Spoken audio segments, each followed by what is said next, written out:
Freunde, Jungs und Mädels, wie immer hoffe ich, euch geht's gut. Wir haben heute eine klassische Restoration mal wieder am Start. Also dieses Messer, beziehungsweise es ist ja sogar ein Multitool, denn wir haben eine Säge und ein Messer dran. Und wie das eigentlich bei allen Sachen der Fall ist, die zu mir kommen, ist das Messer komplett stumpf, komplett nutzlos aktuell. Aber auch optisch, ihr seht es glaube ich ganz gut, ist das Messer nicht in der besten Verfassung. Also lasst uns mal rüber an die Werkbank gehen und mal schauen, was wir machen können.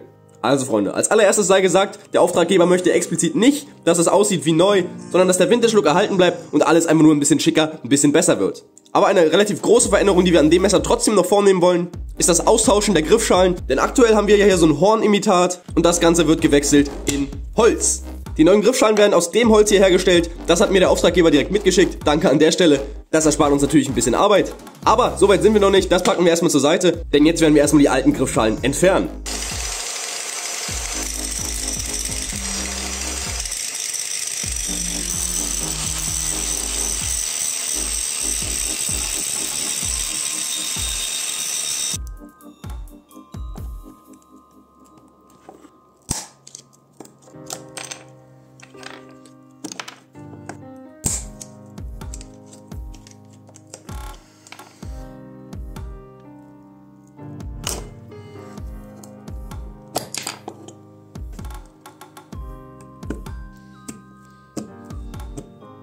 So Freunde, die Griffschalen sind entfernt und fast auch alle Pins sind entfernt. Den hier allerdings müssen wir auf jeden Fall drin lassen, denn der hält die Federn in Position, also der geht einmal durch, kommt auf der anderen Seite hier wieder raus. Die anderen waren hier nur so eine Kupferpins, die waren hier nur in diese Messing-Liners eingepresst und deshalb konnten wir die auch ohne Probleme entfernen. Der eine Kupferpin, ihr habt es gesehen, der wollte nicht ganz rauskommen, das ist aber kein Problem. Den schleifen wir einfach runter, einfach nur damit er nachher bei der Griffschale nicht stört. Das können wir bei dem natürlich nicht ganz machen, denn wir wollen natürlich nicht, dass der sich dann verschiebt oder im schlimmsten Fall sogar rausrutscht.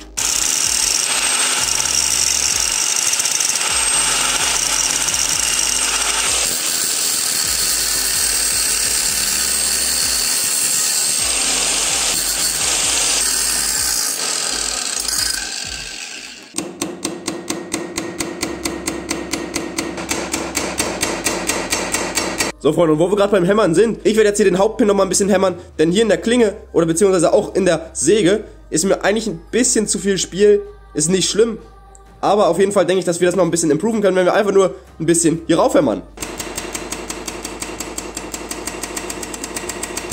So Freunde, das ist auf jeden Fall schon deutlich besser. Wir haben jetzt hier sehr, sehr wenig Spiel nur noch in der Klinge. Natürlich läuft jetzt auch gerade das Messer ein bisschen straffer, aber wir werden das Ganze natürlich zum Schluss noch ölen und dann wird die Action auch wieder definitiv sehr, sehr angenehm zu führen sein. Wir sind jetzt also bereit für den nächsten Schritt, das heißt, wir werden jetzt optisch das Ganze ein bisschen verfeinern. Ihr wisst ja, das hier sind die Messing-Liners und die werden, glaube ich, mit der Drahtbürste schon wieder sehr, sehr gut aussehen. Aber vorher werden wir natürlich noch den Pin, ihr seht es hier ein bisschen im Profil, noch ein bisschen runterschleifen, sodass der uns nachher nicht in die Quere kommt, wenn wir die neuen Griffschalen anpassen.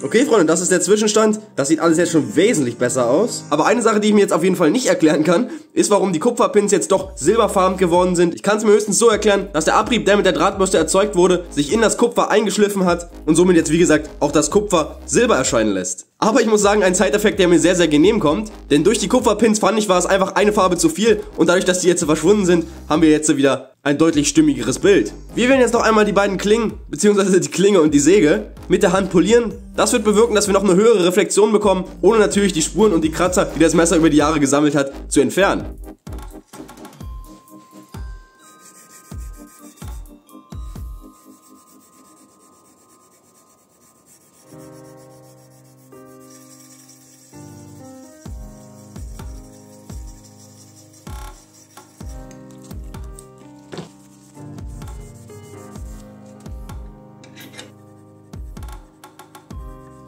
So Freunde, auch das wäre geschafft. Wir haben jetzt hier eine sehr, sehr schöne Reflexion schon erreicht. Aber wie gesagt, ohne dass wir die Kratzer und die ganzen Altersspuren entfernt haben. Das gefällt mir sehr, sehr gut. Und jetzt, Freunde, geht's endlich an die Griffschalen.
Okay, Freunde, so sieht das Ganze nach dem Trocknen aus. Ein bisschen kantig, wie ich finde. Und deswegen werden wir uns jetzt direkt auch an die Form machen. Also viel Material abtragen, natürlich das Ganze hier auf eine Höhe bringen, alles was hier übersteht.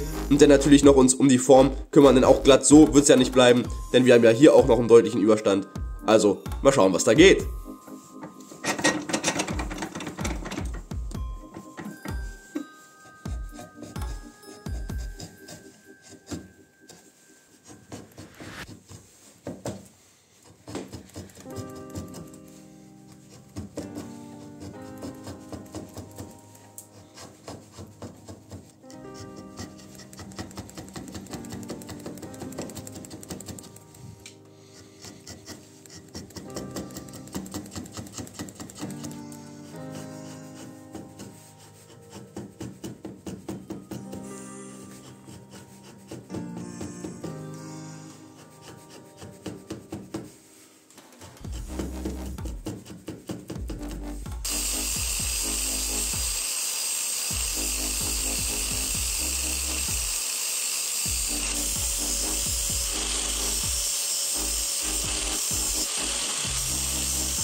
Okay, Freunde, jetzt nur noch schärfen, denn die Klinge ist natürlich immer noch stumpf, genauso wie wir sie am Anfang vorgefunden haben. Und dann kommen wir zum besten Part, das Ganze darf noch geölt werden.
Freunde, Jungs und Mädels, ihr seid jetzt draußen, der Tag geht zu Ende und passend dazu haben wir auch unser Projekt beendet. Ich hatte wie immer riesen viel Spaß beim Durchführen dieses Projekts. Ich hoffe, ihr hattet Spaß beim Zuschauen. War das der Fall, würde ich mich natürlich riesig über Feedback freuen. Das geht wie immer ganz einfach, indem ihr einen Daumen in die entsprechende Richtung vergebt. Oder, wenn ihr noch ein paar extra Sekunden habt, würde ich mich natürlich auch riesig über einen Kommentar freuen. Wir sehen uns auf jeden Fall, wenn ihr das möchtet, ganz bald wieder und vielleicht sogar mit einem Projekt, wo Holz vielleicht eine etwas größere Rolle spielt.